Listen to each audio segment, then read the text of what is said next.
जी अस्सलाम वालेकुम students. Second year physics chapter 13 student lecture number 4 का सेकंड पार्ट हम लोग ट्राई करते हैं। स्टूडेंट्स, आज जो हमारा टॉपिक होगा वो होगा केमिकल इफ़ेक्ट्स ऑफ करंट। सबसे पहले स्टूडेंट आप ये ऑपरेटर्स देखें, फिर हम इसी से हम डेफिनेशन भी सीखते हैं।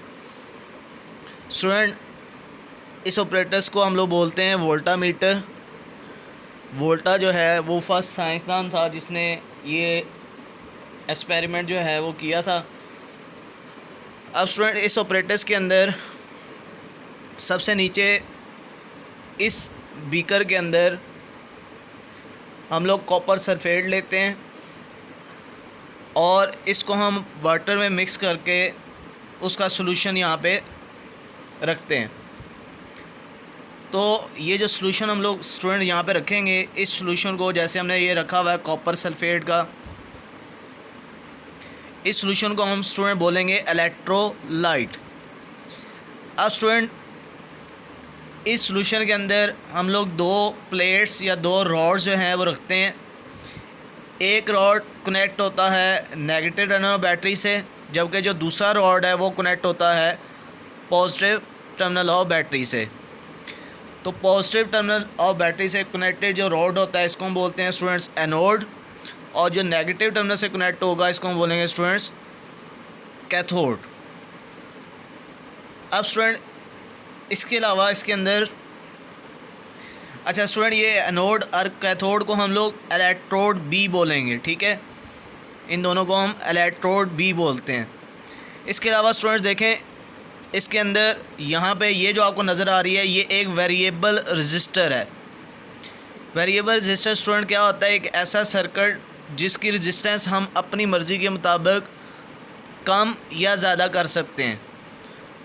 तो स्टूडेंट, रजिस्टेंस के कम या ज़्यादा होने से यहाँ पे मौजूद करंट भी क्या होगा, वो भी कम या ज़्यादा होगा। कितना करंट हम फ़्लो करवा रहे हैं इसको हम ये कर सकते हैं स्टूडेंट इस एम मीटर से। अच्छा, अब स्टूडेंट देखें, होता ही है स्टूडेंट कि जब हम लोग यहाँ से बैटरी से करंट को फ़्लो करवाएंगे तो करंट के फ़्लो की वजह से यहाँ पे मौजूद कॉपर सल्फेट का जो सॉल्यूशन है स्टूडेंट्स, ये अपने आयंस के अंदर क्या हो जाएगा, ये टूट जाएगा। तो ये कॉपर सल्फेट कॉपर +2 और सल्फेट -2 में कन्वर्ट हो जाएगा।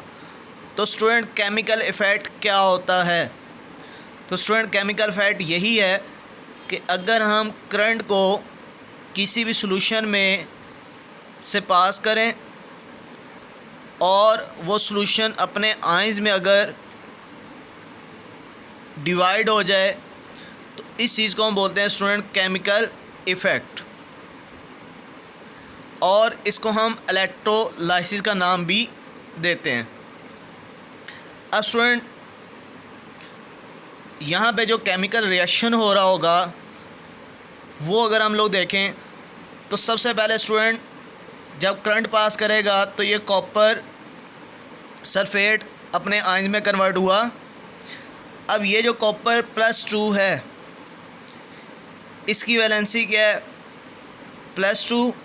तो ये कैथोड से इस नेगेटिव चार्ज कैथोड से 2 इलेक्ट्रॉन्स हासिल करेगा, ठीक है। यहाँ पे ये इक्वेशन देखें, कॉपर +2 कैथोड से 2 इलेक्ट्रॉन्स हासिल करेगा और ये बन जाएगा कॉपर एटम।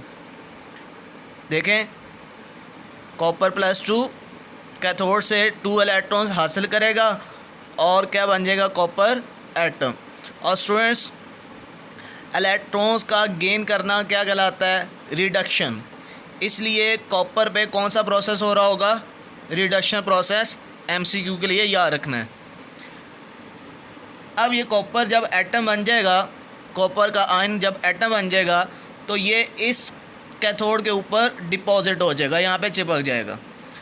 तो जितने आयन यहाँ पे आएंगे वो इस कैथोड से 2 इलेक्ट्रॉन्स हासिल करने के बाद यहाँ पे इस कैथोड के ऊपर डिपॉजिट होते जाएंगे। तो स्टूडेंट इस कैथोड के ऊपर कॉपर की एक लेयर जो है वो बनती जाएगी। अब स्टूडेंट जब ये कॉपर का आयन कैथोड पे जा रहा होता है उसी दौरान सल्फेट मूव करता है इस एनोड की तरफ। अब एनोड स्टूडेंट क्या करता है, एनोड यहाँ पे करता है ऑक्सीडेशन का प्रोसेस, यानी कि ये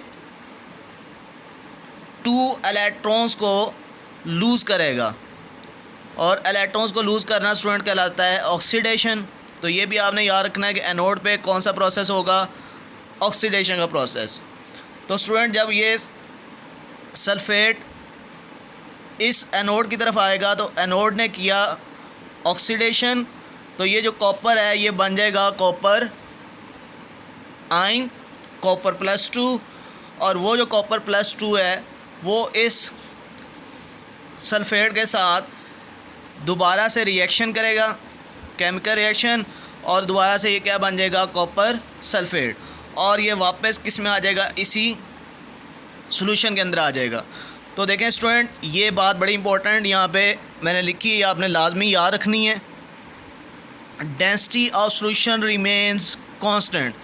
इसका क्या मतलब है स्टूडेंट कि देखें यहाँ से ये वाला कॉपर आयन यहाँ पे जाके कॉपर एटम बना था, तो यहाँ से एक कॉपर आयन बना जो कि इस सल्फेट के साथ आके मिल गया।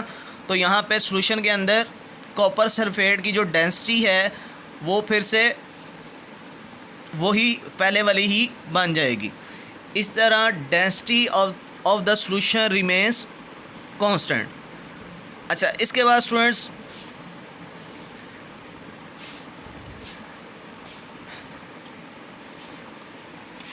यहाँ पे ये बात बड़ी इंपॉर्टेंट है, दोनों ये भी MCQ में अक्सर पूछी जाती हैं कि जो हमारे पास ये प्रोसेस है ये किस पे डिपेंड करता है। तो स्टूडेंट ये डिपेंड करता है नेचर ऑफ सॉल्यूशन पे, यानी कि जो हमारे पास सॉल्यूशन है वो कौन सा है, क्या वो कॉपर सल्फेट है, CuSO4 है, या H2SO4 है, या कोई और है। क्योंकि हर सॉल्यूशन स्टूडेंट, कुछ सॉल्यूशन ऐसे हैं जो कि जल्दी आयोनाइज हो जाते हैं, जबकि कुछ सॉल्यूशन ऐसे हैं जो कि जल्दी आयोनाइज नहीं भी होते। तो आयोनाइजेशन का जो प्रोसेस है ये डिपेंड करेगा किस पे स्टूडेंट, नेचर ऑफ सॉल्यूशन पे। दूसरा है स्टूडेंट अमाउंट ऑफ करंट, के जो करंट हम लोग फ़्लो करवा रहे हैं वो कितनी अमाउंट का है। इसके अलावा स्टूडेंट्स इसी टॉपिक के अंदर से आपको जो डेफिनेशन पूछी जाती है वो होती है स्टूडेंट्स इलेक्ट्रोप्लेटिंग। स्टूडेंट इलेक्ट्रोप्लेटिंग क्या है? स्टूडेंट इलेक्ट्रोप्लेटिंग एक ऐसा मेथड है जिसके अंदर हम लोग एक एक्सपेंसिव मेटल को एक चीप मेटल के ऊपर डिपॉजिट करते हैं। देखें यहाँ पे क्या हुआ था स्टूडेंट, जो कॉपर आयन था वो इस कैथोड के ऊपर जाके डिपॉजिट हुआ था।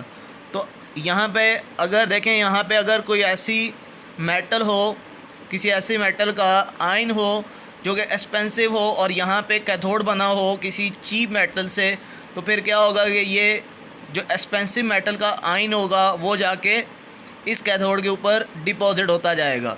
तो इस तरह हम लोग एक एक्सपेंसिव मेटल को एक चीप मेटल के ऊपर डिपॉजिट करते हैं। इस तरीक़ाकार को स्टूडेंट हम क्या बोलते हैं, इलेक्ट्रोप्लेटिंग। इसके अलावा स्टूडेंट अगर हमने प्योर मेटल हासिल करनी हो तब भी इस प्रोसेस के अंदर हम लोग प्योर मेटल भी हासिल कर सकते हैं। वो किस तरह होगा स्टूडेंट, कि जब यहाँ पे ये कॉपर आयन बनेगा, एनोड पे जब कॉपर आयन बनेगा तो जब वो सॉल्यूशन में आएगा तो अगर इसके साथ कुछ भी मौजूद है, अगर रेत के ज़रात हैं, मिट्टी है, तो वो भी सॉल्यूशन में आ जाएगी। तो वो सॉल्यूशन के ये निचले हिस्से में यहाँ पे इकट्ठी हो जाएगी। ठीक है, तो इस तरह हम लोग जो अगर मेटल प्योर नहीं है तो उसको हम प्योर भी बना सकते हैं। अब स्टूडेंट जो इलेक्ट्रोप्लेटिंग का प्रोसेस है ये कहाँ कहाँ पे इस्तेमाल होता है, तो स्टूडेंट गोल्ड प्लेटेड ज्वेलरीज में, ठीक है, जो ज्यूरी होती है उसके ऊपर सोने की जो तय चढ़ाई जाती है उसमें। इसके अलावा स्टूडेंट गाड़ियों के जो क्रोमियम प्लेटेड हमारे पास कार पार्ट्स बनाते हैं हम लोग इनसे। इसके अलावा स्टूडेंट्स जो आयरन ऑब्जेक्ट्स होते हैं उनके ऊपर हम लोग जिंक की कोटिंग करते हैं। इसके अलावा स्टूडेंट्स सिल्वर कॉइन्स जो आजकल हमारे यहाँ यूज़ भी होते हैं, तो कॉइन्स के ऊपर आपने देखा होगा कि सिल्वर को जो है वो कोट किया गया होता है, ठीक है। तो ये सारा किसके थ्रू ही करवाया जाता है, केमिकल इफ़ेक्ट के थ्रू ही। तो स्टूडेंट बहुत ही इंपॉर्टेंट टॉपिक, लास्ट ईयर भी इसमें से शॉर्ट क्वेश्चन बना था। इसमें से इलेक्ट्रोप्लेटिंग, आपको वर्किंग जो केमिकल रिएक्शंस हो रहे हैं वो पता होने चाहिए। ये नोट एमसीक्यू के लिए, और ये नीचे जो पॉइंट मैंने लिखा है ये भी एमसीक्यू में बहुत इंपॉर्टेंट है, ठीक है। तो इंशाल्लाह हम लोग नेक्स्ट अपना जो टॉपिक शुरू करेंगे वो हमारा होगा ओहम्स लॉ, जो कि हमारे इस चैप्टर का फर्स्ट वो लॉन्ग क्वेश्चन होगा जो कि बोर्ड में काफ़ी दफ़ा लॉन्ग क्वेश्चन में आ चुका है।